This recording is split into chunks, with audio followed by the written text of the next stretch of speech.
The FBI, for instance, had a FISA court order of some sort for a surveillance. Would that be information you would know or not know? Yes. You would be told this? I would know that. If there was a FISA court order Yes. on something like this? Something like this, absolutely. And at this point, you can't confirm or deny whether that exists? I can deny it. He's denying specifically what? Yeah, he's denying that the White House, the Obama White House, put a wiretap, or any of the intelligence agencies put a wiretap on either Donald Trump or Trump Tower. So it's the idea that you remember the former president's office put out a statement and said there were absolutely no wiretap orders that came from President Obama or the Obama White House. Very specific about that entity. This was James Clapper 4 years ago, under oath, Senate Intelligence Committee. Does the NSA collect any type of data at all on millions or hundreds of millions of Americans? No, sir. It does not. Not wittingly.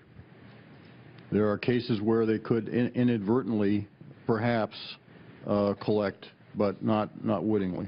That was a big story at the time because that statement was not true. Flat out not true. And so that a lot of people accuse Clapper of lying to Congress because of that, but he clearly didn't tell the truth in that particular exchange. Let me try and cut through a lot of this and go to two critical points here.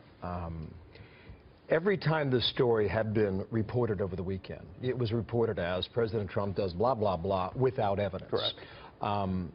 We must also add that the claims of the Trump campaign colluding with the Russians during the campaign also is still without evidence, correct or not? Yes, absolutely. As a matter of fact, so then what do we know now?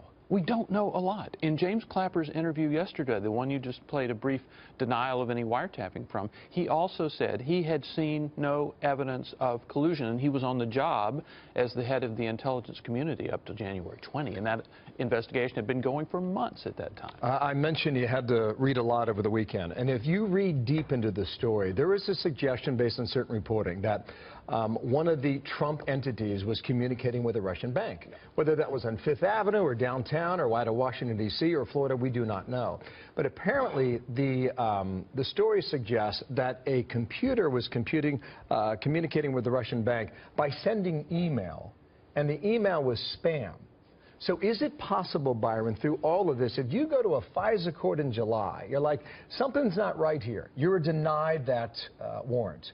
You go back in October, you are granted that warrant. And what you find is this lone computer sending spam to a Russian bank. Is it possible, in the end, this is what this is all about? Yes or no? You know, there was a Washington person a couple of days ago who said in this case, the smoke is the fire. In other words, there's all this smoke and there's actually nothing at the bottom of it.